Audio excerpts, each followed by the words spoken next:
The amphitheater was a wonderful gathering place for families, for all kinds of people who wanted to come and see a locally produced play or musical or talent show.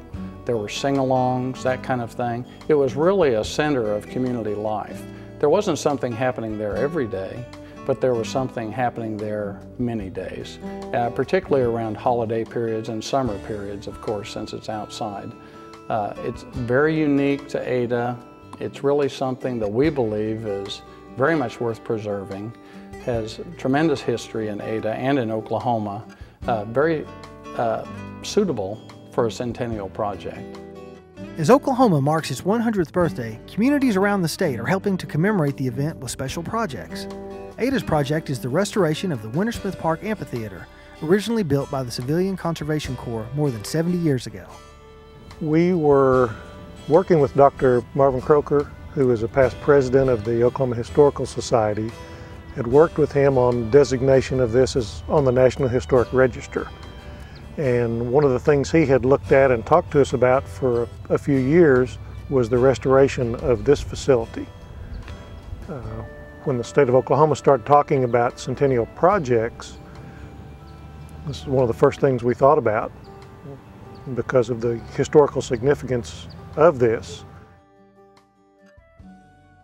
The CCC, which was our forefathers that during the Depression didn't have anything else to do, they hired these people to go in there and do these bridges and amphitheaters and things that really meant something to a community.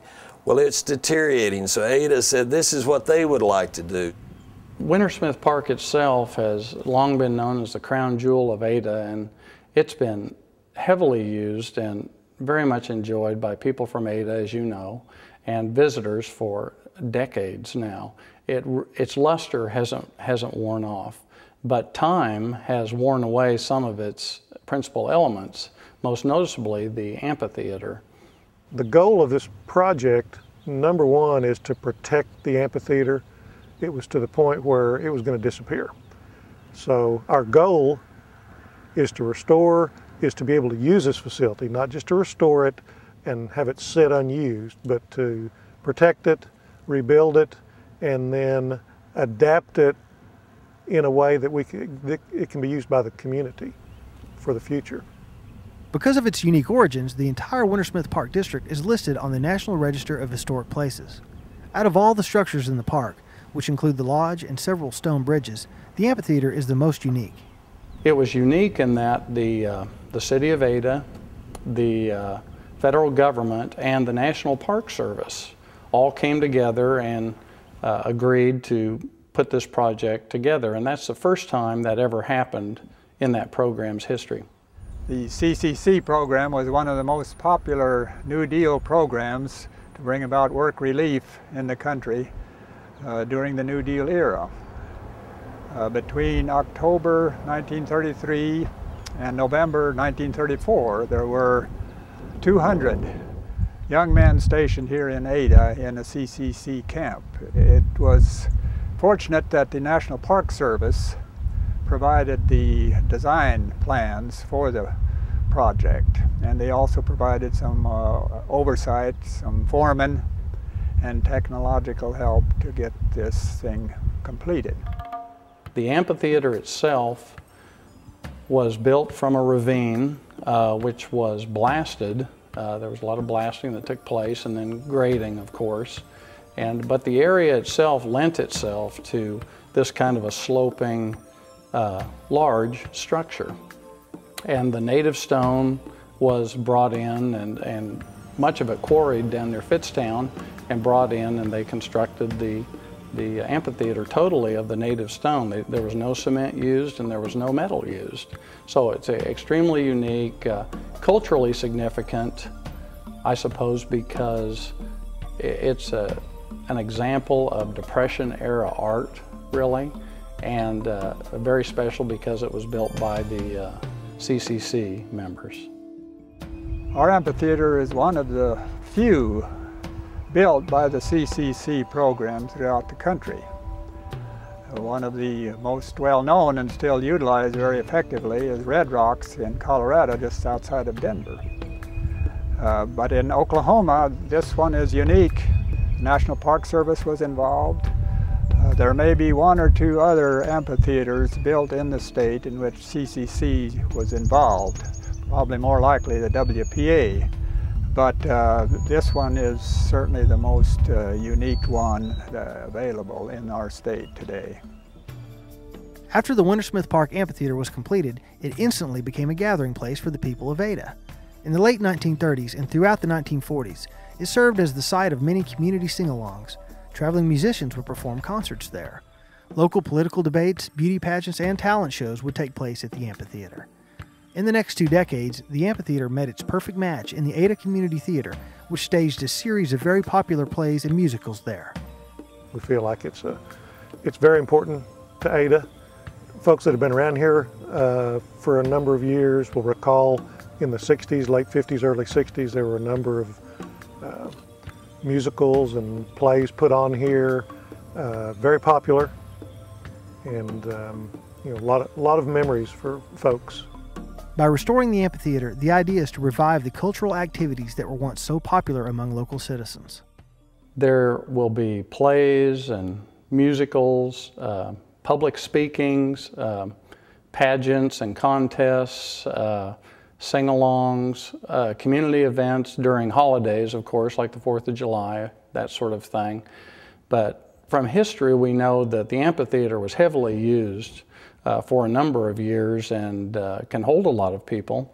So really a wide variety of events. I would say probably the most, not important, but the most common will be a musical or a play or skits, that kind of thing, maybe talent contests. That's the kind of thing you'll see. Because of its incredible historical significance and the desire to see it reborn as a community gathering place, the restoration of the Wintersmith Park Amphitheater was selected as Ada's Oklahoma Centennial project. The Oklahoma Centennial Commission has awarded the city of Ada $150,000 for the restoration project. We're not demolishing anything, we're rebuilding. Any of the stonework that had broken, anything that was damaged throughout the years, we've gone in and we're replacing that. So it will essentially look like it did when it was constructed by the CCC. So we're protecting all of the historic integrity of the entire amphitheater. We're actually doing this in 2 phases. We're calling phase 1 the restoration phase, and phase 2 is the completion phase. Phase 1 is the restoration of all the native stone, all the drainage work, putting it basically back historically correct. We've received $150,000 to complete that. We've also used a lot of volunteers for the past few years to do everything we could do with volunteer labor. We've used high school kids leadership classes. A number of volunteer groups have come in and done dirt work, have done some preliminary things to help us reduce our costs. But the $150,000 we received will allow us to complete the historic restoration part. We're also, right now, there's a citizen committee that was appointed by the City Council a number of years ago to coordinate the amphitheater restoration project. They are working to raise some additional funds, an additional $300,000 to complete the project, which will include some parking, some more infrastructure, lighting, additional restroom facilities, a stage facility, ticket booth, and all of the things associated with usage by large groups. The restoration phase, which will be funded with the grant from the Oklahoma Centennial Commission, should be completed sometime this summer. The completion phase, which involves the new construction, has a target date of November 16, 2007, exactly 100 years after Oklahoma was admitted into the Union. Whether that date is met depends largely on fundraising progress. We're in the process of raising money locally. We have a goal of $300,000, and we've had some nice commitments already, and we're looking for more, of course, so we're going to fund that through local contributions. The committee's goal is to have completion significant enough that we can have some type of a centennial project or centennial celebration in Ada around the time of the state's centennial celebration in November. I'd say that we really need everyone's help. Everybody in Ada really needs to, if they have a desire, we'd like them to chip in. It's an expensive project. The renovation will be historically accurate, which is always more expensive, but to do it right costs a little more money. It's just important, we think, that everybody who has an interest participate, even if only in a small way. When completed, the Wintersmith Park Amphitheater will stand as Ada's salute to the Oklahoma Centennial and will once again become an important place for the arts in this community. Not to diminish any Centennial project, but a lot of the projects are a parade, a play, something that can be done one time. Our amphitheater restoration is a project that will be used by generations to come. So what's done now in this project will benefit Ada residents for a number of years.